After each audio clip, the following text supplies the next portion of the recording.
Do you remember your first world? Punching trees, building dirt houses, getting blown up by creepers, and falling into lava and dying in a fit of rage as your beloved diamonds burn. I do, and I was 7 years old. I got the game for Christmas in 2013, alongside an Xbox 360 that I absolutely loved to play on. I remember playing with my sister on the tutorial world for the first time, messing around, and it was like exploring a whole new world. It was comforting. But that was a long time ago. I turned 18 last November, and I realized something. I barely play the game I used to adore as a kid, and honestly, Minecraft doesn't feel the same anymore. If you compare the Minecraft from 2012 to the Minecraft that we know today, they're very different games. There's been massive changes. Microsoft owns Mojang, the Nether's not boring now, microtransactions are everywhere, and playing it now just feels different. Even the content and community around the game has shifted. But why is the game so different now? What happened? Did the game change too much? Or did we just grow up? Maybe both. Dan here from the Zama Minecraft. Hey guys, it's Pat, and today me and Jen are going to be playing a minigame. Hello, this is Stampy, and welcome to a Minecraft Let's Play video. Greetings, fellow adventurers. 2011 to 2014. Early nostalgia and why we love Minecraft. After gaining massive traction as a demo, Minecraft officially released in 2011, selling over 4 million copies, a huge milestone for a game still in its infancy. There was also the first Minecon, which was interesting. Do you even lift, brah? No, YOLO. Alright, thank you. In 2012, I first played Minecraft on a library computer. Someone had installed the demo on it. I wandered around a super flat world, watched slimes hop around, and had no idea what the game was called. They released Minecraft on Xbox 360 the same year, and eventually I played it at a friend's house on his Xbox, learning the game was called Minecraft. He had a massive creative city, and I, not knowing any better, threw eggs on top of his Empire State Building. He shouted, "Why did you throw chickens onto the Empire State Building?" I was ecstatic when I got the game for Christmas in 2013. I played it so much with my sister on split screen, arguing over who would tame the wolf and who gets to mine the diamonds. It's diamonds! Diamonds! We'd delve into mineshafts together, sharing our excitement whenever we found rare items, even though we found it incredibly scary. We also built countless things together, such as the local shopping mall. How creative. I initially found survival mode pretty difficult, but that was because I just didn't know how to play the game properly, and that's part of the game's charm. Even to this day, if you're a new player, you just kind of have to figure things out. After playing the game a fair bit, I typed in Minecraft on YouTube, and from then onwards, I was hooked. Also, if you're enjoying this video, please consider subscribing, as it'd help a ton, and not many people do. Anyways, in version 1.3.1, they added name tags, so you can now name your pet anything you wanted to. Pretty cool. By the time I was playing the game, 1.7 had already rolled around. Minecraft had already added horses, leads, coal blocks, and resource packs. The game evolved quickly. Mesas and savannas expanded the world, redstone got more complex with hoppers and comparators, villagers could trade, and command blocks opened creative doors that weren't there before. I remember watching countless DanTDM mod reviews and custom adventures, popular MMO's Lucky Block videos, and Venturian Tales chaotic Doctor Who videos. And, of course, I can't forget the countless parodies. Revenge, Fallen Kingdom, TNT, Take Back the Night. All of these are bangers, although my favourite was Don't Mine at Night.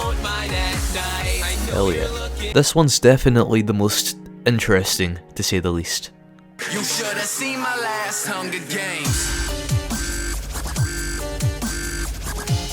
I also loved DanTDM's Never Going to the Nether, of which there's this horribly embarrassing recording of me singing it as a kid. We eat our never ever ever into the never. My mum would let me play Minecraft Pocket Edition Lite on her iPhone 4, and I remember it being so much fun. One key thing I remember about it is how Steve would grunt every time he took damage. It was just really strange. Back then, Minecraft didn't need a goal. It was about building castles out of dirt, burying underground to escape mobs, and blowing things up with TNT. But it wasn't all perfect. Multiplayer was unstable, and early versions were so simple that once you got diamonds and beat the Ender Dragon, that was kind of it. This would improve in later updates, but we'll get to that. Hypixel was launched in 2013, which alone set standards for massive minigame based servers. There was also Minecon 2013, which was obviously much better than the last one.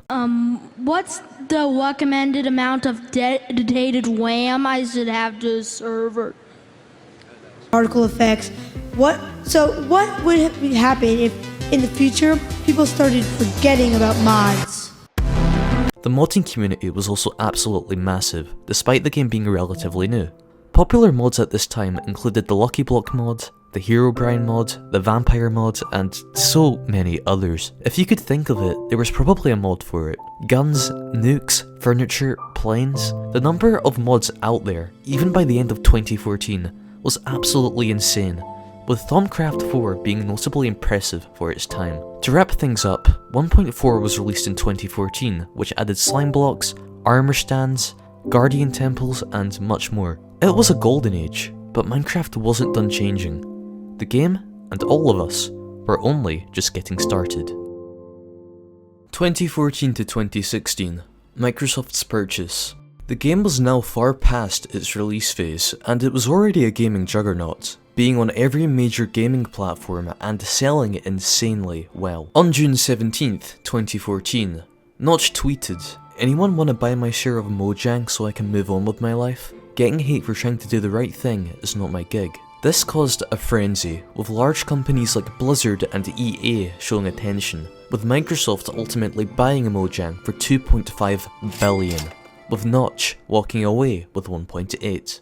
In my opinion, if I were to point to any single moment that caused Minecraft to change a lot more over time, it was definitely Microsoft acquiring Mojang, as it acted as a catalyst for new features to the game, alongside a reorganisation of Mojang itself under new leadership that had different motives. It was really the moment for me when Minecraft stopped feeling like that scrappy community-driven indie game and started feeling polished and more corporate. Before, it was shaped by Notch, by small personal decisions, by that weird charm. After Microsoft stepped in, it wasn't just an indie game anymore, it was suddenly a billion-dollar brand and investment with shareholders that they had to keep happy. Not long afterwards, there were big changes. Minecraft Pocket Edition Lite was removed from the App Store, which was quite saddening for me. Minecraft Lite was arguably very important to the community. It was a gateway into Minecraft for a lot of people, and it allowed us to experience the game for free and get the opportunity to try it out, when we otherwise wouldn't have.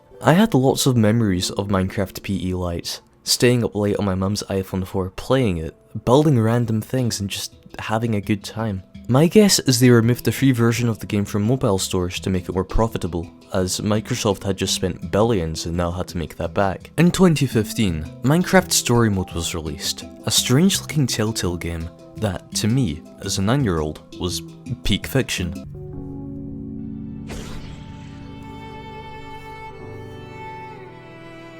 It was one of the first signs that Minecraft wasn't going to lose its unique identity anytime soon, despite Mojang's change in ownership, as honestly, I really enjoyed that game. Then came 2016, when the 1.9 combat update added shields, cooldowns and end cities. Not long after, the 1.10 Frostburn update introduced polar bears, strays, husks, and new blocks, making the world feel larger and more alive, though less familiar. As a kid, I remember being shocked to see a polar bear wandering around and even trying to tame it, only to get incredibly depressed when it just kept killing me. Microsoft's purchase marked the end of one era and the start of another, and what came next would bring some of the game's biggest changes yet. 2017 to 2019, Bedrock and a new era. I wonder what Notch is up to now. Oh. If you're against the concept of a heterosexual pride day, you're a complete deserve to be shot. That's not nice. Notch, what do you have to say for yourself? Shh, shh, shh, shh, shh. What? Do you hear that? No. I feel a song coming on. Let's get down to business and consume the soy. Brush the Stacy's off now. Minecraft. All these women never treat me right, and they haven't got a clue, because I am a Redditor too. By 2017, Mojang held the first official mob vote. It was exciting, but also showed a shift. New mobs were being added faster and faster, showing that the game was transforming quicker than ever before. The only mob they've added that I genuinely hate is the Phantom. They're not remotely exciting or dangerous. They just simply punish the player for playing the game instead of sleeping. And we voted for it. Why? They released the Better Together update for Minecraft Bedrock, and in my opinion, Bedrock took everything that made console editions of Minecraft great, took a massive dump on it, and then added microtransactions on top. That's what I think of Bedrock. It was Microsoft's way of developing Pocket Edition by unifying mobile players and console players together. But all of the UI in the console editions are significantly easier to use and also just look far better. It's not a good feel when you launch Bedrock on desktop or console and you feel like you're playing a mobile game. It's a shame that Mojang no longer updates or release specific console editions, as Bedrock unifies these platforms together anyways now. But to me, the Xbox editions of Minecraft will always be quite special to me, as they really introduced me to the game. And perhaps why I hold those ports in such high regard is because they remind me of a simpler time. One where I was carefree and all I cared about was creating things like the FNAF pizzeria. Another thing I miss from console editions is exit without saving, as it meant you could build things that were supposed to blow up and you wouldn't have to rebuild them. It was also around this time that we got a major cultural shift: Minecraft's soundtrack. Microsoft wanted the copyright for C418's songs, but he wanted to keep his rights to the music, leading to him stepping away from working on any future songs for the game.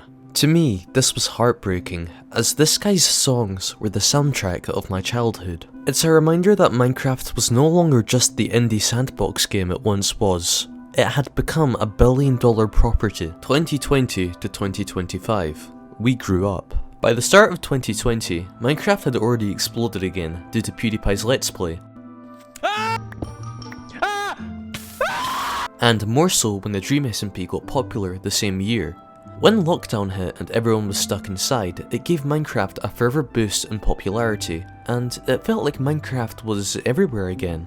It felt like lockdown went by fast, and soon they had completely overhauled the Nether alongside cave and cliff generation, and the simple caves that we grew up with were gone, replaced by more advanced generation with a larger variety of caves, including underwater caves that spawn everywhere, and I hate them with a passion, because they aren't fun to mine in. No, seriously, who enjoys mining in these? Somewhere along the line, I just stopped playing. I had exams to study for, other games I wanted to play, I wanted to make videos, get good at editing, and I wanted to get into university. And just like that, Minecraft shifted from being the center of my childhood to something I just revisited in phases with my friends. Every time I logged back in, the game had changed again. New mobs, new biomes, new blocks, more things to do, and it felt unfamiliar to me, because I was so out of touch with the game, and it started to feel foreign to how I remembered it. Simply put, I grew up, and you did too, and the game has changed alongside us, dramatically. Minecraft isn't gone, at least not in a literal sense. You can still go back and play older versions, but what's changed is our experience, the way the game feels to us. That version of yourself that you've tied to the game, it's gone forever. In that sense, the Minecraft you miss is gone, because you've changed. You won't get that first time feeling back, because you've simply played it too much. And if you find yourself missing old Minecraft, it's probably because you miss being a kid, back when life was simple and there was nothing to worry about. Somewhere out there, kids are playing Minecraft right now, building memories they'll look back on with nostalgia in 10 years. And that's kind of strange to think about, isn't it? The world has changed, we've grown up, and this game has changed alongside us. But if you ever want to go back, your old worlds, your pet wolves, and the quiet nights in Minecraft will always be there on a save file, longing for the day that you come back to them.